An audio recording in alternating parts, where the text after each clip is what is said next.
Good morning, everybody. This is Dallas Smith from Peavine Ridge Farms, and today I'm going to show you my morning chicken chores and some tips and tricks about my setup. So here is where I store all my feed bags in a lean-to. And you can see the chickens have almost gone through an entire feed bag already. And that feed bag that's partially down over there is actually the chick starter. I've already filled these 3 buckets, which I'll be using to top up their feeders this morning as I move the chickens. So yeah, come join me as I move my chickens and water them. I'll show you where the water comes from and how I store it up there, and it'll be a fun morning. Alrighty, now that we're out at the chickens, the first thing I gotta do is remove all those feeders out of there. Each tractor's got a feeder. I don't have to worry about the waterers because they're actually hanging from the top of the tractor. And they just got little nipple waterers underneath them. The water comes from that tote that's up the hill there. I have it gravity fed from there. And you have to fill that, I think, about every 2 weeks. But my dad usually takes care of that, the tractor. I'm usually at work when that happens. So let's get moving these chickens. I'll start grabbing these feeders out. All right, and here's another thing. This is my setup for bringing the chicken feed out here and other stuff. I usually just throw the trailer on, throw the feed in the back. As you can see, there's one of our fence reels sitting on the quad. I've got almost all the feeders out. I'm gonna have to take that one out and then we're good to go. I just got distracted thinking I should show pretty much everything I have to do this morning.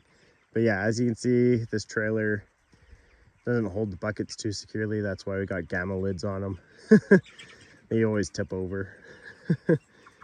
And yeah, soon we'll move the chickens. I'd like to, for hauling feed out here, set my e-bike up with its own trailer. It's strong enough to easily haul 4 buckets on the back, that e-bike with a trailer. It goes pretty quick. It's in rough shape right now because I kind of wiped out on it, but I'll fix it up. Alrighty, let's get these chickens moved. Alrighty, to get the chickens going, I jiggle it like that, and then they move away from the back of the tractor. And then the tractor kind of starts going on its own. As you can see, they step on each other sometimes as they run to go get the fresh grass. And they really like the fresh grass. And they run right up to it to start getting it. It's pretty funny. But yeah, I'll move this tractor for you, and I'll move all the rest of them. Just taking it easy and slow so I don't run anybody over.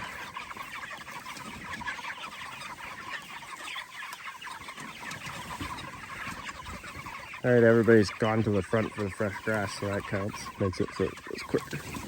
It's just the first little bit, you gotta clue them into the fact that their tractor is moving once again.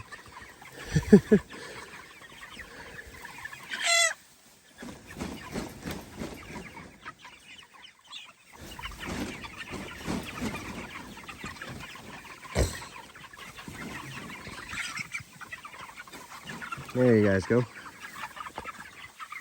They're all happy. Oh, fresh grass. I'll do the same for the rest of the tractors. I'll continue the video. And I'll fill up their waters and put their feeders back.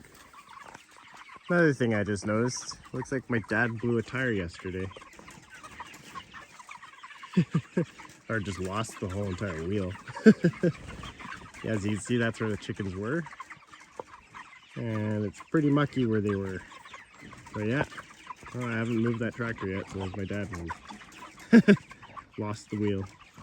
Alrighty, I'll continue moving them. I'll actually show you one thing quickly over here. I'll just pan over here. All that dark strip you see going down there, that's where the chickens were last year. So the taller, healthier, happier grass is where the chickens were.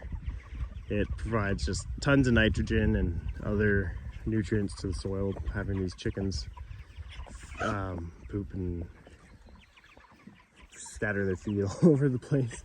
And these chickens actually are pretty feed efficient. It's turkeys who end up throwing their feed all over the place, the grain and stuff. But yeah, these guys are amazing for the soil. They do a great job fertilizing. As you can see, I got all the tractors moved, and the chickens are all really excited and happy to be out on grass. And you see some of them haven't had their feathers go in yet. Yeah, that one's still got actually down on its head. So not quite full adult feathers on these guys yet. As you can see, they're all drinking their water.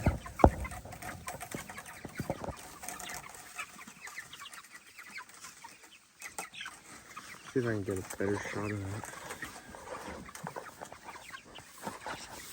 Nana, push me around. Dog thinks I'm playing with it. Oh no, he scared all the chickens. There's a big old dog. Alrighty, here's some action shots of the chickens using the water.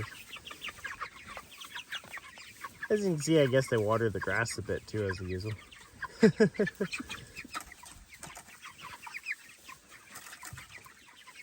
Yeah, every time they do that, they get a bit of a drink of water, and they do that till they're satisfied.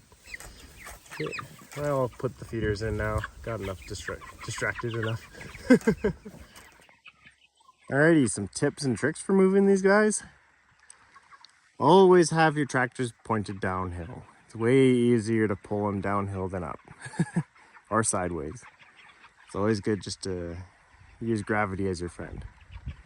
Another tip, don't bother watering them by hauling buckets every day. It's way easier just to gravity feed out of a tote, or even better yet, have pressure from a well to water them. A hose is always way more fast and efficient. As you can see, also another tip is that for tractors, sometimes it's nice to have a set of wheels on the back, even though apparently you can lose them every now and then. When you tip the front up, the weight actually goes with a hand truck. The weight goes onto the wheels rather than the frame, so that it rolls downhill easier, and it's a lot less effort. And yeah, that's about it. Also, you never want them pointing, like, let's say, directly westward. If you have your chickens pointed westward, the afternoon sun hits them and they'll overheat and get in pretty bad shape. If you have them pointed anywhere but kind of just directly west. I find directly east isn't that good either, but just these guys are all pointed south, but south and downhill, and they never have an issue. Also, another tip, always use, if you're putting tarps over them, always use a really light colored tarp. Don't use a dark tarp because that'll cook them out too. And yeah, I'll get to watering them now. As you can see, I got a little valve on the end of the hose here. Part of the reason is because the valve up there is broken, but also it's easier if I just don't have to go up there. So yeah, I'll start watering them. I just fill their buckets. They're all gonna run away from me. It's always fun doing this one-handed. I think I might have sprayed somebody. Oh, now I did. Alrighty. There's a lot of water stains in here, but these buckets I've used for, I don't know, 5, 6, 10 years now. 5 years now, actually. As you can see, that one got stepped on, so he's got a cut on his back. But yeah, overall, they're all pretty good looking birds. They always seem to like to attack my boots. Alright, I'll end this video with this one last tip. It's always nice to hang your hose up off the ground so you don't step on the nozzle if you don't see it in the grass and break it. But yeah, that's it. That bucket over there still has feed in it, so I'll stay out here and I can top them off in the evening. And as you can see, it's another beautiful day with a fair bit of cloud in the sky. And I hope to catch you in the next video. Thanks for watching, everybody. Bye.